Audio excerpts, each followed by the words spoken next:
স্বাগতম। আজকে ক্লাস 10 এর ইংরেজি প্রথম পত্রের রিঅ্যারেঞ্জ সম্পর্কে আলোচনা করব। স্টুডেন্টস, তোমরা জানো রিঅ্যারেঞ্জ বলতে বোঝায় কতগুলো সেন্টেন্স কোন গল্প আকারে এলোমেলোভাবে থাকবে, সেটাকে সাজিয়ে লিখতে হবে। এক্ষেত্রে টাইম, পজিশন অথবা সিকোয়েন্স তোমাকে ঠিক রেখে গল্পটাকে সাজাতে হবে। তোমাদের দশম শ্রেণীর জন্য যেহেতু গল্প আকারে থাকে, তোমাদের মনে অনেকেরই প্রশ্ন জাগতে পারে এই গল্পগুলো আমরা কিভাবে সমাধান করব। স্টুডেন্টস, রিঅ্যারেঞ্জটা মূলত ক্রিয়েটিভ রাইটিং এর একটা অংশ। আর তোমরা জানো কেউ যখন কোনো বই অথবা গল্প অথবা উপন্যাস অথবা শর্ট স্টোরি লেখে, তখন সে তার মতো করে লেখে। কেউ ড্রামাটিক্যালি স্টার্ট করে, কেউ তো সাদামাটাভাবে বর্ণনা করে, কেউ হ্যাপি এন্ডিং দিয়ে গল্পটা শেষ করে, কেউ ট্র্যাজিক এন্ড দিয়ে গল্পটা শেষ করে। প্রশ্ন হচ্ছে তুমি কিভাবে প্রিপারেশন নিবা। প্রথম কথা হচ্ছে তোমাকে প্রচুর পরিমাণে পড়তে হবে। বিশেষ করে তোমার যে টেক্সট বুক আছে, তোমার যে টেস্ট পেপারটা আছে, তোমার টেস্ট পেপারে যে বোর্ড কোয়েশ্চেনগুলো আছে, সেগুলো তোমাকে প্রত্যেকটা ভালো করে পড়তে হবে। প্রত্যেকটা বাংলা অনুবাদ সহকারে খুঁটিয়ে পড়তে হবে। আসুন আমরা দেখে নিই তোমাদের রিঅ্যারেঞ্জগুলিকে আমাদের কিভাবে সহজে সলভ করতে পারি। তার সেই সলভ করার পূর্বে আমরা রিঅ্যারেঞ্জকে তোমাদের যে টেক্সট ভিত্তিক বা বোর্ড কোয়েশ্চেন ভিত্তিক যে প্রশ্নগুলি আসে, সেগুলিকে আমরা কিভাবে ভাগ করতে পারি। আমরা দেখে নিই যে রিঅ্যারেঞ্জকে সাধারণত আমরা চারটা ক্লাসিফিকেশনে ভাগ করতে পারি। প্রথমটা হচ্ছে বায়োগ্রাফিক্যাল বা পার্সন বেস, অর্থাৎ বিখ্যাত ব্যক্তিদের নিয়ে আমাদের রিঅ্যারেঞ্জটা হতে পারে। তোমার রবীন্দ্রনাথ ঠাকুর, Kazi Nazrul Islam, John Keats, William Somerset মম, এই সমস্ত বিখ্যাত ব্যক্তিদের নিয়েও রিঅ্যারেঞ্জটা হতে পারে।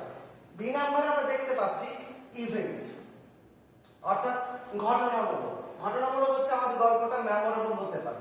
স্টুডেন্টস, আমাদের প্রত্যেকের জীবনে অসংখ্য স্মরণীয় ঘটনা থাকতে পারে। সেটা হতে পারে আমার বার্থডে, সেটা হতে পারে আমার এসএসসি পাশের মুহূর্ত, সেটা হতে পারে আমার চাকরিতে যোগদান করার মুহূর্ত, অথবা বন্ধুর সাথে ঘুরতে যাচ্ছি সেটাও মুহূর্ত হতে পারে, সেটা হতে পারে। আবিষ্কারমূলক রিয়ালিটি থাকতে পারে। তোমরা জানো যে এখন আমরা একটা ক্রান্তিকাল পার করছি। এই করোনার সময় আমাদের সবাই চেষ্টা করতেছে যে টিকাটা কিভাবে আবিষ্কার করা যায়, প্রতিরোধ উপায়টা চেষ্টা করছে। তোমরা জানো যে কয়েকদিন আগে বাংলাদেশের দুজন বিজ্ঞানী এর জিনোম সিকোয়েন্সটা বের করেছে। অসাধারণ একটা ঘটনা। সুতরাং যে কোনো ঘটনার আবিষ্কারমূলক ঘটনা আমাদের রিয়ারেঞ্জ আকারে আসতে পারে। অ্যাডভেঞ্চার, সেটা শিকারের অভিযান হোক অথবা গুপ্তধন উদ্ধারের অভিযানে হোক, অথবা কোনো বিপদগ্রস্ত মানুষকে উদ্ধারের ঘটনাই হোক না কেন, আমরা কিন্তু সেই গল্পটা আমাদের রিঅ্যারেঞ্জ আকারে ব্যবহার করতে পারি। হিস্টোরিক্যাল, প্রত্যেকটা দেশে প্রত্যেকটা জাতি অথবা প্রত্যেকটা কোনো ঘটনার পিছনে কোনো হিস্ট্রিক্যাল ব্যাকগ্রাউন্ড থাকতে বাধ্য। আমাদের ক্ষেত্রে যেমন বাংলা ভাষা আন্দোলন অথবা আমাদের মুক্তিযুদ্ধ আমাদের জন্য একটা হিস্ট্রিক্যাল ইভেন্ট। সুতরাং এই ধরনের ব্যাকগ্রাউন্ড থেকেও বা প্রেক্ষাপট থেকেও তোমার রিঅ্যারেঞ্জ হতে পারে। স্টোরি, অর্থাৎ রিঅ্যারেঞ্জ স্টোরি বেসড হতে পারে। সেটা এক্সিকিউটিভ হইতে পারে অথবা ডেসক্রিপটিভ হইতে পারে। আমাদের হযরত আব্দুল কাদের জিলানীর গল্প যদি পড়ি তাহলে সেটা শিক্ষামূলক। আমাদের লায়া শেফার্ডের গল্পটা বলছে সেটা হচ্ছে শিক্ষামূলক, যে কখনো তোমাকে মিথ্যা বলতে নাই, কারোর সাথে ফান করে মিথ্যা বলতে নাই, অথবা বর্ণনামূলক। যে কোনো গল্পই হতে পারে। 4 নাম্বার আমরা দেখতে পাচ্ছি কম্পেয়ার এন্ড কন্ট্রাস্ট, অর্থাৎ তুলনা এবং বৈষম্য। এটা একটু উপরের লেভেলে। তারপর হতে পারে যেটা কালচার হতে পারে, সংস্কৃতি হতে পারে। কোন একটা দেশ তার কালচারটা খুব রিস্ট হতে পারে বা খুব ডেভেলপ হতে পারে। এই কালচারটা আর্টের ক্ষেত্রে হতে পারে, মিউজিকের ক্ষেত্রে হতে পারে, লিটারেচার হতে পারে, সোশ্যাল হতে পারে, অথবা পলিটিক্যাল হতে পারে। আমরা দুজন ব্যক্তির মধ্যে তুলনা করতে পারি। ধরো আমরা জন কিটস এবং উইলিয়াম সমারসেট মম সম্পর্কে আলোচনা করতে পারি, অথবা আমরা দুটো বস্তু সম্পর্কে আলোচনা করতে পারি। তোমাদের রিঅ্যারেঞ্জ উইন্ড এন্ড সানের তুলনামূলক একটা রিঅ্যারেঞ্জ আছে, তোমরা সেটাও করতে পারো। তাহলে তোমরা দেখতে পাচ্ছ যে রিঅ্যারেঞ্জটাকে আমরা 4টা ক্লাসিফিকেশন রাখছি, অর্থাৎ এই ধরনের ঘটনার থেকেই তোমার রিঅ্যারেঞ্জের সাথে আসে। সুতরাং তোমাকে এগুলি ভালো করে খেয়াল করতে হবে।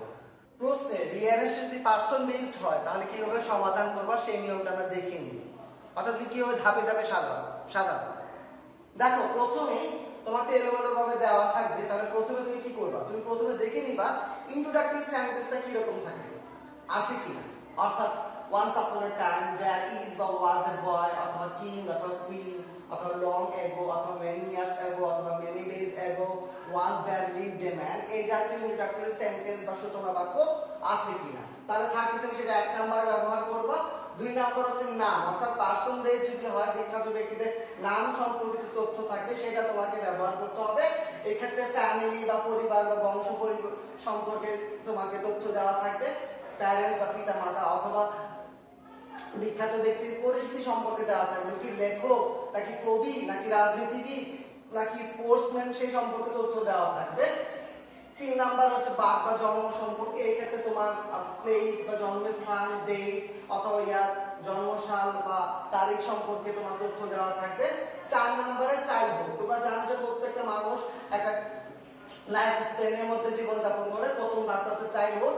এই ক্ষেত্রে শৈশবকালে তোমার এডুকেশন বা শিক্ষা সম্পর্কে তথ্য থাকতে পারে, মেমোরিজ ইম্পর্টেন্ট মুহূর্তগুলো থাকতে পারে, হার্ডশিপ তোমার কষ্টকর মুহূর্ত। আমরা কাজী নজরুল ইসলাম সম্পর্কে জানি, তারা দেখবা যে উনি খুব অল্প বয়সে মানে তোমাকে চাকরি বা কঠোর পরিশ্রম করতে বাধ্য হয় বা বিভিন্ন ওনাকে জীবিকা ধারণের জন্য বিভিন্ন কাজ করতে বাধ্য হয় উনি। 5 নম্বর হচ্ছে এডুকেশন, এই ক্ষেত্রে শিক্ষা তো সবাই লাভ করতে হবে। এই ক্ষেত্রে তোমার স্কুলের নাম বা নেম অফ দ্য ইনস্টিটিউশন, অর্থাৎ কোন প্রতিষ্ঠানে উনি পড়াশোনা করেছেন সেই সম্পর্কে তথ্য থাকতে পারে, ওনার সার্টিফিকেট বা ওনার এডুকেশন কোয়ালিফিকেশন সম্পর্কে তথ্য থাকতে পারে। 6 নাম্বারটা ইয়াং এজ, অর্থাৎ তরুণ বয়স বা যুবক বয়স উনি কি করেছেন সেই সম্পর্কে তথ্য থাকতে পারে।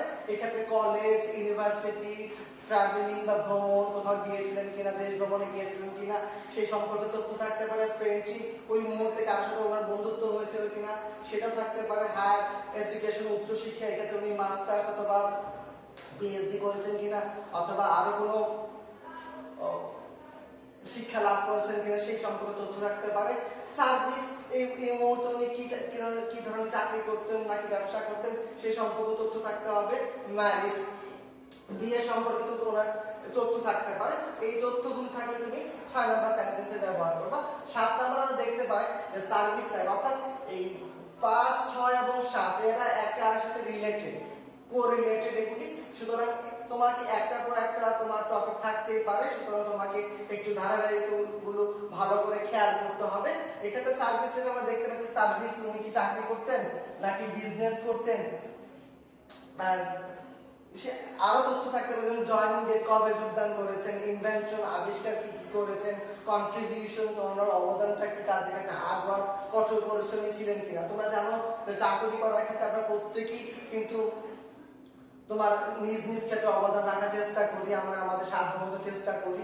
এক্ষেত্রে কেউ কম বা বেশি, কিন্তু যতটুকুই করি না কেন আমরা আমাদের সাধ্যমতো চেষ্টা করি। হ্যাঁ, তো আমরা আমাদের ক্ষেত্রে যার যার ক্ষেত্র থেকে আমরা আমাদের সর্বোচ্চ দেওয়ার চেষ্টা করি। আমি যদি সায়েন্টিস্ট হই তাহলে আমি চেষ্টা করবো বিজ্ঞানের অবদান রাখার জন্য, আমি যদি ডক্টর হই তাহলে আমি চেষ্টা করবো মেডিকেল ক্ষেত্রে অবদান বা চিকিৎসা বিজ্ঞানের ক্ষেত্রে অবদান রাখার জন্য, আমি যদি লেখক হই তাহলে চেষ্টা করবো যে লেখালেখির ক্ষেত্রে আমি আমার কতটুকু অবদান সেই সব মানে রাখতে পারি আমি সেটা চেষ্টা করব আমি। আমরা 8 নাম্বার দেখতে পাচ্ছি ইফেক্টস অফ ইনভেনশন বা কন্ট্রিবিউশন, অর্থাৎ আমরা যখন কোনো কঠোর পরিশ্রম করব, আমরা যখন কোনো কিছু আবিষ্কার করব তার ইফেক্টটা কি রকম পড়ে। আর বিখ্যাত ব্যক্তি হয়তো কোনো কথাই নেই, তাদের ইফেক্টটা আরো বেশি পড়ে। এক্ষেত্রে যাতে সফলতা অর্জন হয়, অ্যাওয়ার্ড পুরস্কার তো থাকেই। ক্রিটিসিজম, কারণ কোনো আবিষ্কারই বলো বা কোনো কাজই বলো বা যে কোনো পরিশ্রমই বলো, কোনো সমালোচনা ঊর্ধ্ব নয়, সেটা পজিটিভ ক্রিটিসিজমও হতে পারে, নেগেটিভ ক্রিটিসিজমও হতে পারে। আর সেক্ষেত্রে তুমি সফল হও বা ব্যর্থ হও, পার্সোনাল ফিলিংস তোমার ব্যক্তিগত অনুভূতি থাকতেই পারে। আর সমাজ জীবনে বা ব্যক্তি জীবনের ইফেক্টটা কিরকম বা সোশ্যাল ইফেক্টটা কিরকম সেটা তো হতেই পারে। আমরা 9 নম্বর পয়েন্টে দেখতে পাচ্ছি যে ওল্ড বা রিটায়ার্ড, অর্থাৎ শেষ বয়স উনি কি করে। সোশ্যাল ওয়ার্ক, সামাজিক কর্মকাণ্ড উনি নিজেকে নিয়োজিত করেন, অথবা লোনলিনেস, অথবা শেষ বয়স নিঃসঙ্গতা কাটছে, অথবা মিজারেবল কন্ডিশন, দুঃখ দুর্দশা কাটছে। আমরা জানি যে অনেকের অবস্থায় শেষ বয়সে ভালো থাকে না, বিভিন্ন রোগ শোকে আক্রান্ত থাকে, সে অবস্থা ওনার হতে পারে। তারপর হচ্ছে 10 নাম্বার দেখতে পাচ্ছি যে ডেথ, অর্থাৎ মৃত্যু সম্পর্কিত। সেক্ষেত্রে প্লেস, ডেট বা ইয়ার সম্পর্কিত তথ্য থাকতে পারে। আর একটা কথা হচ্ছে যে এর প্রভাবটা থাকতে, মৃত্যুর প্রভাবটা কি থাকতে পারে, কারণ পৃথিবীর কোনো দেশই বা কোনো জাতি তার সূর্য সন্তানদের কখনো ভুলে না, এবং প্রত্যেকটা জাতি তার প্রত্যেকটা দেশ তার এই সূর্য সন্তানদের বা কৃতি সন্তানদের স্মরণে সবসময় কোনো না কিছু করে থাকে, কোনো আয়োজন করে থাকে। এখন আমরা পার্সন বেসড রিয়ারেঞ্জের ক্ষেত্রে উত্তরটা কিরকম হতে পারে সেটা একটু দেখে নিই। আমরা এখানে একটা রিয়ারেঞ্জ দিয়েছি, আমরা পয়েন্টগুলি করে নিই। A number হচ্ছে but his heart was not in medicine and he felt that he was born to be a poet। অর্থাৎ তার মন কখনো চিকিৎসার প্রতি ছিল না, চিকিৎসা শাস্ত্রের প্রতি ছিল না, এবং সে মনে করতো যে he was born to be a poet, তার জন্ম হচ্ছে কবি হওয়ার জন্য। দুই number, this great poet made a premature death on February 23, 1821। অর্থাৎ 1821 সালের 23 ফেব্রুয়ারি উনি অকাল মৃত্যুবরণ করেন। C number, finally he abandoned surgery for literature। সাহিত্যের জন্য সার্জারি পেশাটা ছেড়ে দেন। D number, John Keats was born on October 31, 1795। অর্থাৎ 1795 সালের অক্টোবর 31 তারিখ জন কিটস জন্মগ্রহণ করেন। ই নাম্বার দেখতে পাচ্ছি he lost his father in 1804 and his mother in 1810। অর্থাৎ 1804 সালে তিনি তার বাবাকে হারান এবং 1810 সালে উনি ওনার মাকে হারান। F number, his finest poems like Ode to a Nightingale, Ode on a Grecian Urn, etc. were published in 1820। অর্থাৎ 1820 সালে ওনার দুটো সবচেয়ে সুন্দর কবিতা Ode to a Nightingale এবং Ode on a Grecian Urn প্রকাশিত হয়।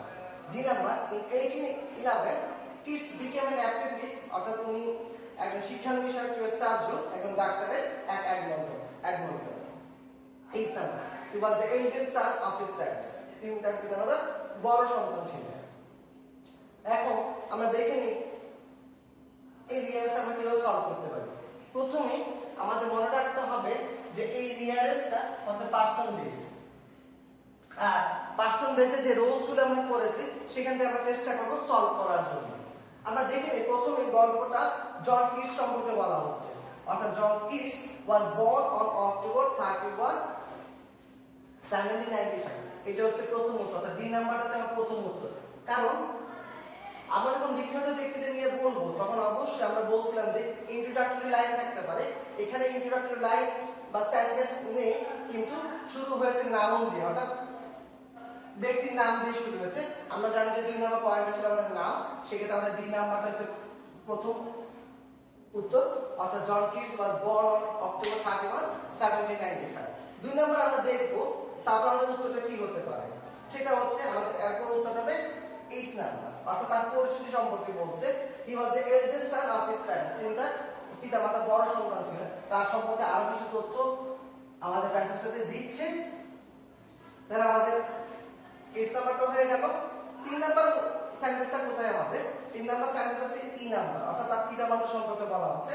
কি বলা হচ্ছে? he lost his father in 1804 and his mother in 1810।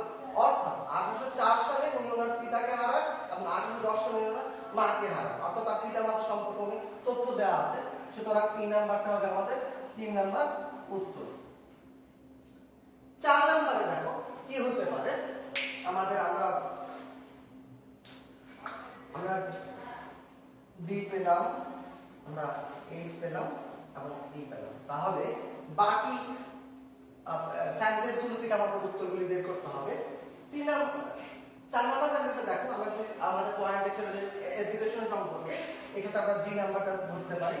সেটা হচ্ছে যে in 1811 Keats became an apprentice to a surgeon at Edmonton। অর্থাৎ এডমন্টনে একজন সার্জনের অন্তর্গত অ্যাপ্রেন্টিস বা শিক্ষার্থী হিসেবে সে যোগদান করে। তাহলে এটা হচ্ছে তার এডুকেশন। বা আমরা তারপর লাইনটা কোনটা হবে আমরা সেটা দেখে নিই। যে আমরা যদি এই নাম্বারটা দেখি তাহলে আমরা কি দেখতে পাই? but his heart was not in medicine and he felt that he was born to be a poet।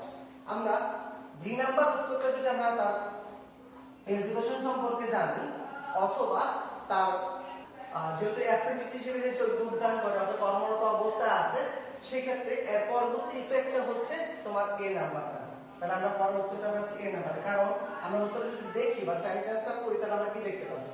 but his heart was not in medicine। অর্থাৎ চিকিৎসা শাস্ত্রের প্রতি তার কোনো মনোযোগই ছিল না। and he felt that he was born to be a poet। এবং তিনি বিশ্বাস করতেন বা মনে করে অনুভব করছিলেন যে তার জন্ম হয়েছে কবি হিসেবে।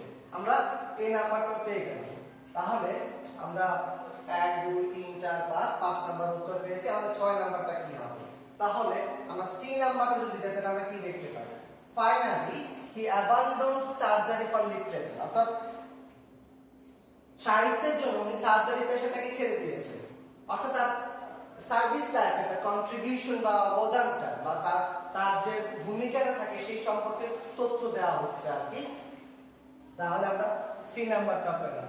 স্টুডেন্টস খেয়াল করো, এখানে এই গল্পে কিডসের এডুকেশন সার্ভিস লাইফ সম্পর্কে মোটামুটি তথ্যটা বেশি দেওয়া আছে। সেক্ষেত্রে আমরা আরো একটা তথ্য পাই যে উনি তো সাহিত্যের জন্য উনি ওনার সার্জারি পেশাটাকে ছেড়ে দিলেন। তাহলে সেক্ষেত্রে ওনার লেখক হিসেবে ওনার অবদানটা কি ছিল বা কন্ট্রিবিউশনটা কি ছিল? আমরা এক নাম্বারটাকে ধরতে পারি, সেটা হচ্ছে যে his finest poems like Ode to a Nightingale or on a Grecian are accepted by published in 1820। আমাদের এক নাম্বার উত্তরটা আমরা পেয়ে গেলাম।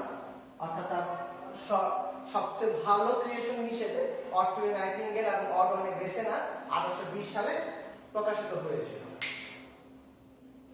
এরপর আমাদের লাস্ট লাইনটা কি হয় সেটা হচ্ছে যে আমরা যদি পড়ি, আমাদের দেখো আমাদের A C D E F G H সবগুলো হয়ে গেছে, শুধুমাত্র বি রয়েছে। তার মানে আমাদের শেষ লাইনটা বি নাম্বারটা হবে। আমরা দেখে নেই বি নাম্বারে কি আছে। This great poet made a premature death on February 23 1821, অর্থাৎ 1821 সালে 23 ফেব্রুয়ারি উনি অকাল মৃত্যুবরণ করেন। তার মানে ডেথ সম্পর্কে তথ্যটা দেওয়া আছে ওনার। তাহলে আমরা উত্তরটা পেয়ে গেলাম। তাহলে আমাদের উত্তরটা কি হলো? আমরা পেলাম D H E G A C F B. উত্তর হয়ে গেল। স্টুডেন্টস রিয়ারেঞ্জ এক একজন এক এক ভাবে দেয়। কখন একজন কোশ্চেন সেটার কখন কোন অবস্থায় কোন বই থেকে কোন গল্প থেকে দেবে তা আমরা কেউ বলতে পারি না। ব্যক্তিগত ভিত্তিক গল্পগুলোর রুলস এন্ড রেগুলেশন কিছুটা থাকলেও অন্য গল্পগুলোর রুলস এন্ড রেগুলেশন খুব একটা থাকে না। তোমাকে অবশ্যই প্রচুর পরিমাণে পড়তে হবে এবং তোমার যে টেক্সট বইটা আছে সেটা পরিপূর্ণভাবে অনুবাদ সহকারে তোমাকে চর্চা করতে হবে। উত্তর কিভাবে লিখবে? তুমি এইভাবে d plus h plus e plus g plus a plus c plus f plus b লিখতে পারো, লিখে একটা বক্স করে দিতে পারো, অথবা তুমি 1 2 3 4 5 6 7 8 এইভাবে তুমি বক্সগুলি করতে পারো। তারপর উত্তরটা তুমি সঠিকভাবে লিখতে পারো। এভাবে লিখতে পারো তুমি D H E G A C F B এইভাবে উত্তরটা লিখতে পারো।